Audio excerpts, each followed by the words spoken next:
मैं सुनाने जा रहा हूँ अनुपमा सीरियल। अनुपमा का आज यह सीन है शाह निवास का मुख्य हाल। माहौल गर्मा गर्म, बहस, तनाव से भरा हुआ माहौल। परिवार के सभी सदस्य हाल में इकट्ठा हैं।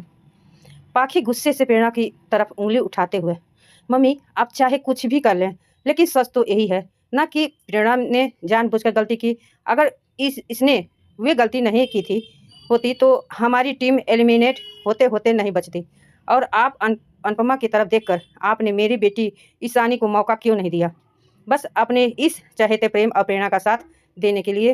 प्रेरणा अपनी सफाई देते हुए, पाखी आंटी आप बिना वजह मुझ पर आरोप लगा रही हैं। मैंने कोई जानबूझकर गलती नहीं की। खेल में सिचुएशन ही ऐसी बन गई थी। मैं तो सिर्फ टीम को बचाने की कोशिश कर रही थी। पाखी आवाज़ तेज करते हुए, चुप रहो प्रेरणा, सफाई मत दो। मुझे सब समझ आता है कि कौन किसका साथ दे रहा है और कौन किसे आगे बढ़ाना चाहता है। माही बीच में कूदते हुए और चिढ़कर, और मेरा क्या? मुझे तो कोई मौका नहीं मिला। अगर प्रेरणा की वो जगह मुझे वो टास्क दिया गया होता, मैं इससे कहीं बेहतर करके दिखाती। लेकिन यहाँ तो सिर्फ चुनिंदा लोगों को ही चुनी जाती है। तोसु तंज कसते हुए, बिल्कुल सही कह रही है पाखी।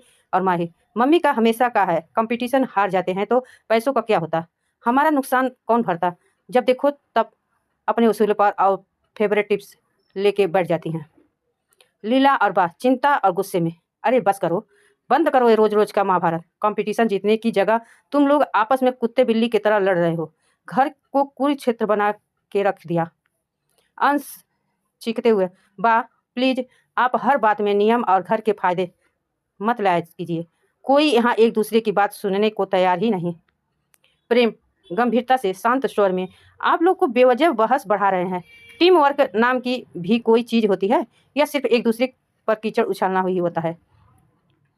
अनुपमा सबका झगड़ा देखकर गुस्से में जोर से चिल्लाते हुए, बस बहुत हो गया। पूरे हाल में अचानक सन्नाटा छा जाता है। सब अनुपमा की तरह देखने लगते हैं। अनुपमा गंभीर और सख्त लहजे में, तुम सबको बस अपनी पड़ी है। जीत गए फिर भी हारने की तैयारी कर रहे हो। 5 उंगलियां अलग अलग होकर कुछ नहीं कर सकती जब तक वे बंद होकर मुट्ठी न बन जाए। पाखी, ईशानी मेरी भी पोती है, लेकिन कंपटीशन में फैसला काबिलियत और ज़रूरत के हिसाब से होता है, रिश्तेदारी देखकर नहीं। और तोसु, पैसे पैसे करना बंद कर।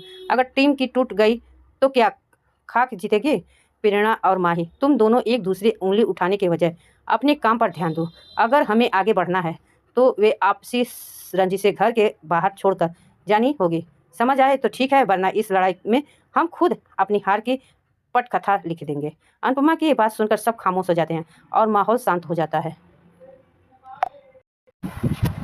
श्रुति और प्रेम के इधर एक खास सुरक्षा किट और सपोर्ट ग्लव्स लेकर आती है, और ताकि उसके घायल हाथ को वजह से उसे प्रतियोगिता में परेशानी न हो। श्रुति, प्रेम ये पहन लो, इससे तुम्हारे हाथ को सहारा मिलेगा और तुम आसानी से जीत जाओगे। प्रेम कुछ पल किट को देखता है और फिर सबके सामने उसे वापस श्रुति की ओर बढ़ा देता है। प्रेम दृढ़ आवाज़ में, नहीं श्रुति, मैं ये नहीं पहनूंगा। मैं अनुपमा को इस तरह हारना नहीं चाहता। अगर मैं घायल हाथ का सहारा लेकर जीत गया तो मेरी जीत होगी, बल्कि मेरी हार नहीं होगी। मैं अपनी मेहनत और अपने दम पर मुकाबला करना चाहता हूँ। प्रेम की बात सुनकर पूरा परिवार हैरान रह जाता है। पाखी, ये कैसी जिद है? जीत सामने खड़ी है और तुम उसे ठुकरा रहे हो? तो इस इतने बड़े कंपटीशन में भावनाओं नहीं दिमाग से खेला जाता है। माही, अगर मौका मिला तो उसका फ़ायदा उठाना चाहिए। श्रुति नाराज़ होकर, मैंने तो सिर्फ अपनी मदद करनी चाहिए थी, लेकिन तुमने सबके सामने मेरा अपमान कर दिया। इसी बात पर पूरे बहस छिड़ जाती है। कोई प्रेम को समर्थन करता है तो कोई उसकी जिद की गलत बताता है। तभी अनुपमा आगे आती है। अनुपमा सख्त आवाज़ में, बस जीत मायने रखती है जो ईमानदारी से हासिल की जाए। अगर हम अपने सिद्धांत खो देंगे तो ट्रॉफी जीत की हार जाएगी। अनुपमा की बात सुनकर सब शांत हो जाते हैं। प्रेम और अनुपमा एक दूसरे की ओर सम्मान देते हुए परिवार की समझ आता है कि असली जीत केवल ट्रॉफी नहीं, बल्कि अपने आत्मसम्मान ईमानदारी को बनाए रखते हैं।